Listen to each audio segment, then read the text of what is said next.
Good afternoon, George and Wayne and Carlin. I'm in my office, about to finish up the day. It's about 16:30.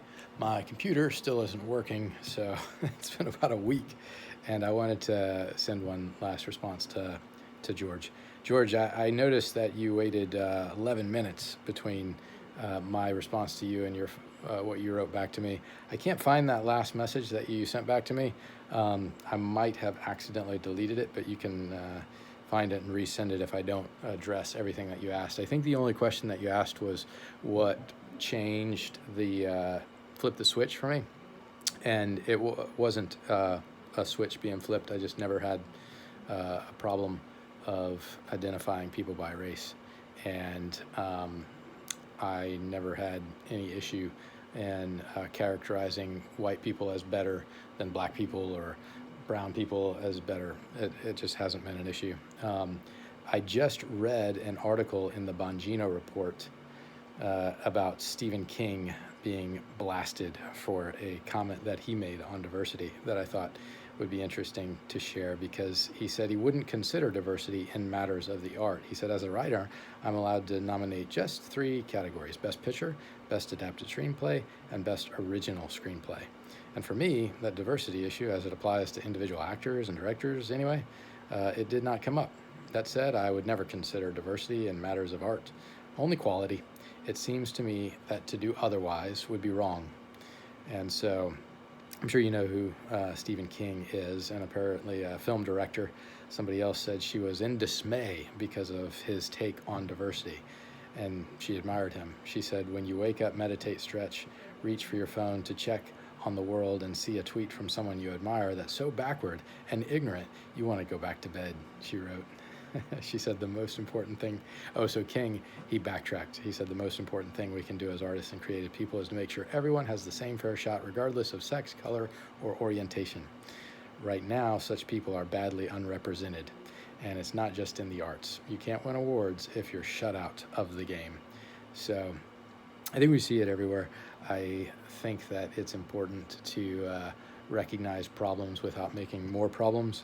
I think that in your characterization of me as a struggling and in denial person, um, it, you made more problems for me because I wasn't struggling with anything, and I'm not denying anything except struggling with explaining to you the way I see things and in denial of what you're accusing me of being, which is in denial.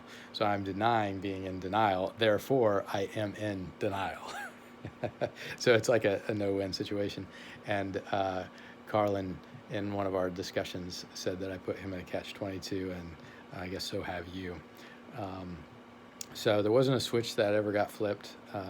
There's just been Jesus in my life. One other thing that I wanted to bring up is in your thread, you said that I should judge your spirituality or whatever. And I'm anti-judgment. I actually judge people who judge, which is another catch-22, because I shouldn't be.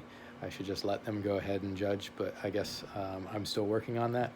And I don't, honestly, I don't understand you, and I don't know you. And it's just amazing to me that you could think that somebody that you interacted with once on a Facebook thread, you can now diagnose and have a certain understanding of them. Some of the things that you said were just like, it's comical to me. Um, and you're saying that my responses are what I'm struggling with. uh, so to call somebody struggling and to call somebody denial, I think in one of your messages you said that that I see it as a negative characterization, and I've actually never heard of somebody saying somebody else is struggling in a positive characterization, with the exception of a song by a Christian artist called Street Free to Struggle. I think The Struggle is the title of their album, and he said, we're not struggling to be free, but we are free to struggle through life. And life is a struggle, but it's always in a negative connotation, right? We don't want to be struggling. We want to be free.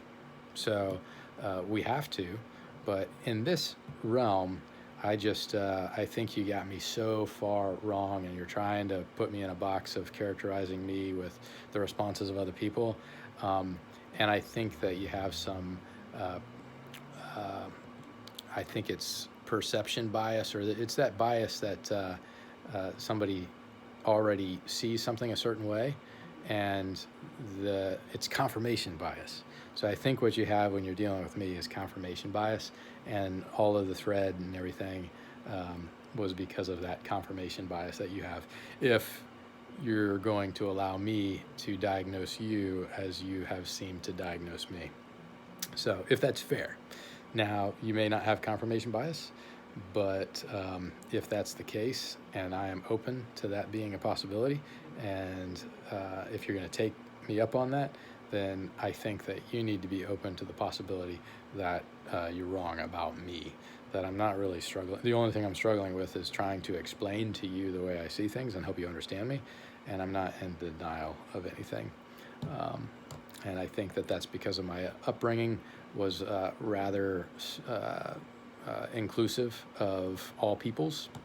It's because of the childhood church song of Jesus loves the little children, all the children of the world, all the colors. It's because I don't really take offense to being, I guess, marginalized as a white man in an institution that basically discriminates against white men because of affirmative action and the results of that, you know. But it doesn't matter. Like, I know that God is in control, and I know none of that stuff matters. And I think it's possible to recognize a reality without either agreeing with it, buying into it, getting upset by it. It's just a reality. So this is my 7-minute reply. It looks like somebody's coming down to my office to try to chat. But I think we might be done with this. The main point that I wanted to drive home is that your response to me in that last one, which I somehow lost, took you 11 minutes. From the time that I sent my response to you to the time that I got your response was 11 minutes. Reading my message and reading your message took about 3 minutes. It took me about, 10 minutes to write my response.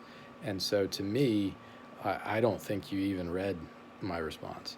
I wanted to let you know that even though I can't find it right now, I did read and contemplate your response. And I'm open to being affected by some kind of unconscious bias.